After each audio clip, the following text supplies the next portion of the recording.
Hello and welcome, my beautiful friends. My name is Mo, and this is the Children of the Mountain Racing Program, Season 7, Round Number 2. We are in the hills. We're driving a Bestia in Division 2. Of course, failing to get promoted last week, finishing P4 behind Bags. We're on a track called A View to a Hill, made by a guy named Pone, P3WN, I think. But you know, going into the race, it was a pretty inactive week throughout all the divisions. Not very much chatter of anybody practicing. Same with me. I didn't really put as much effort in as I could have, or as I should have, compared to week 1.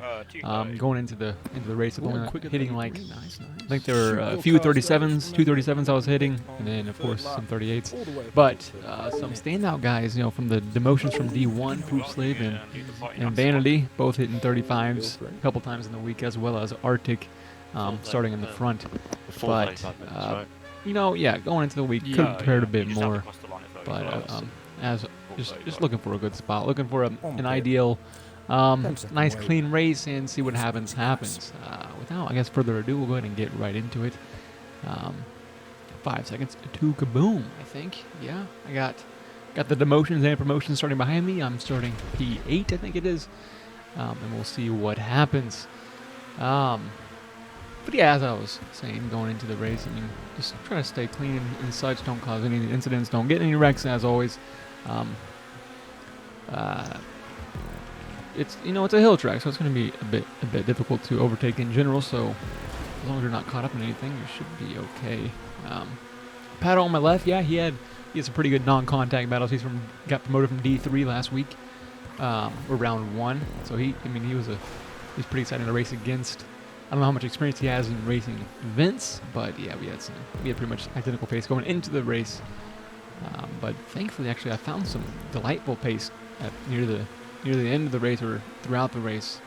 That kind of surprised me and helped me in ways further into the race.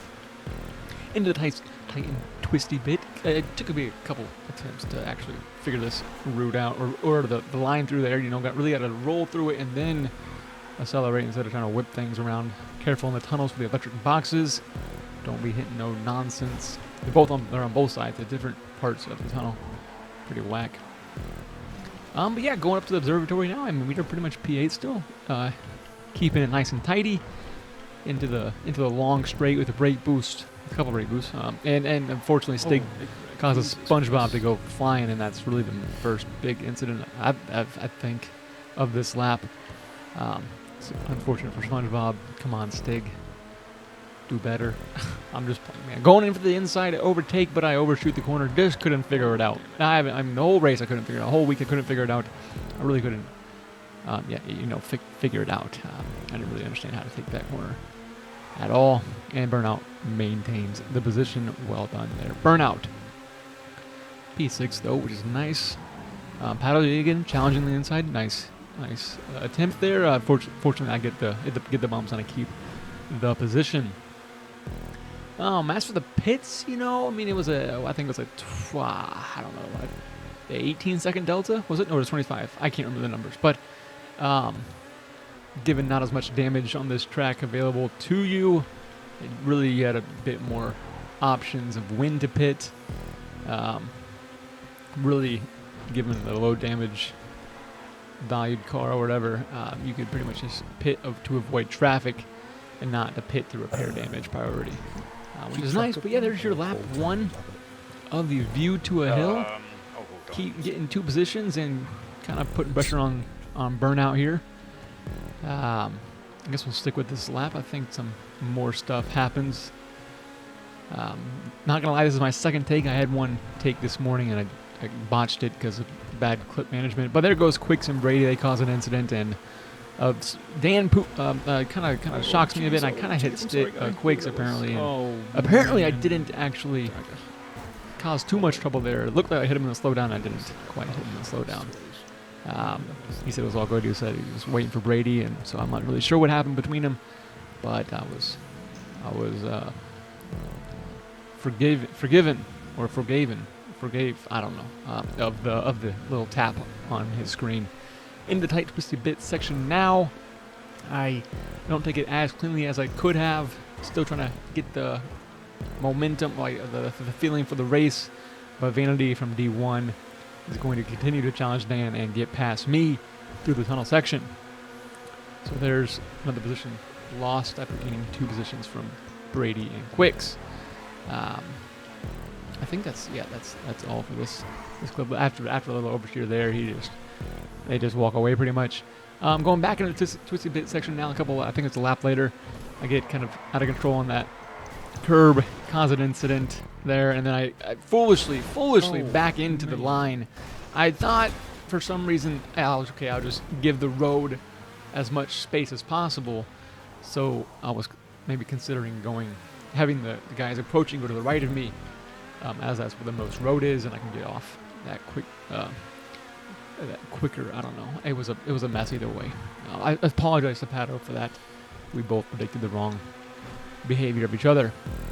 Looks like we're another lap later. I'm still battling Stig and SpongeBob, trying to get a run on them and put them under pressure. I think maybe I pit here. It seems logical that I would pit. Pits are open, and I feel at this point I feel like I have pace to get around them. They don't pit, so I'm like, all right, the opposite of them. And we'll watch this 9-second pit. Yep, it's supposed to be a 10-second pit, but apparently okay, I'm looking at my screen. I stop at 56 high. And I did this in a preseason race, and I got caught for it there too. But I'll leave about half a second to a second early in the eyes of the stewards. I do end up with a 3-second penalty there, which is unfortunate. Which will actually come into play after. We'll see that later. But okay, we got Brady again in an incident with we got R2 this time, and I'm trying to man, come on, pick a side, R2. We did talk about that. It was an unfortunate circumstance, but yeah, I couldn't get quite past R2.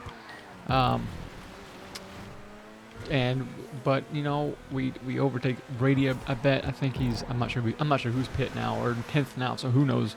There's a lot of people still to pit probably.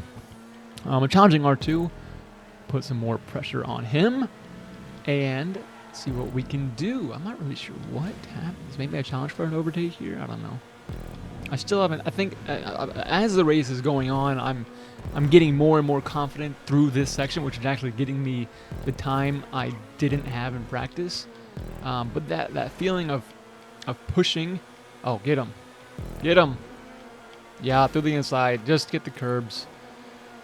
What wheels are those? Those are not. I don't know what wheels he was driving.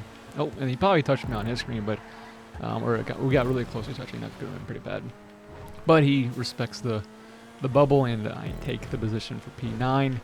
And going to set some, just going to go grind and set some lap times now. The pit window is still open, going to close soon. Little toothpick there, or teeth pick, I don't know. Toothpick, I don't know. It was one hand driving. It was pretty sweet.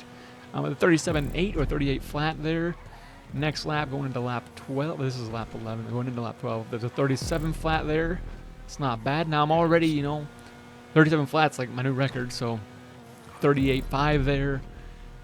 And then, what do we got? Ooh, a 34, 35, 36 flat. Okay, 36.2 maybe. That's a new PB for me. And then we have a 35.9 probably. 36 flat. That's another new PB. And then finally catch up to P6 and P5, chasing them down for the past couple sort of laps. And this same lap here, about a minute later, we finally catch back up to him and really can mount an overtaking opportunity. Or we're in arm's length. He gets a little bit out of shape there, unfortunately, Arctic. And I'm going to go for the inside and hopefully handle this position. But I missed the brake boost, unfortunately. I think I gotta find some bumps, but he managed to keep the position for now. Through the chicane then, and I get out of shape there, and he just walks away from this danger that is within me. A little bit oversteer there, and then yeah, this corner is just a mess for me. So not this time, maybe next time I'll get him. No worries.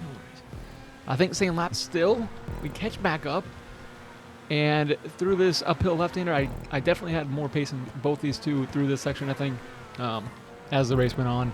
Definitely Arctic, unfortunately, couldn't I mean, he just couldn't find it there. But I'm gonna go for the inside overtake here, get the brake boost maybe. No, okay, but I'm gonna go for the inside. He's gonna keep it around the outside, and he does well to keep the revs and keep the position. Like, that was pretty surprising. That usually when I'm going outside like that, I'm getting out of shape or something. So he did well to keep that intact. This is the next lap, I think, and we're still going at it, Ham, you know, and what happens? So he gets a great run. Arctic gets a great run. And I'm like, all right, I'm gonna follow Arctic around here. Then I'm gonna go for the cutback real quick. Arctic then, I'll just watch. So yeah, Arctic is going for the right. I see what he's doing, but either he forgot I was there or was expecting me to. Okay. Second of all, I shouldn't have given the spot back. That was definitely his fault. In the time of the race, I'm like, I don't know why I gave the spot back, but I did. But it was an unfortunate circumstance. But nothing else can be done. And that is the end of the race. I mean, that was as quick as it can be. It was a lot of grinding through those middle parts of getting those laps in.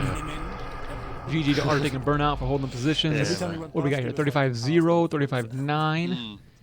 235? 35-2 at the top there. Okay. So that was a 35. See, this is exactly. So I found the pace at the end of I found the pace during the race. I just didn't put the practice in to have that pace go into the race instead. I probably could have easily had a nice promotion. And that terrible wreck at the beginning with Pato. Sorry about that. Sorry about that again. And yeah, that's basically the end of round 2. Going into round 3 now. We're driving Biftas in the city, and it should be a fun week. Nonetheless, though, I thank you guys for watching, and I will see you guys later. If you want to replay, we can just...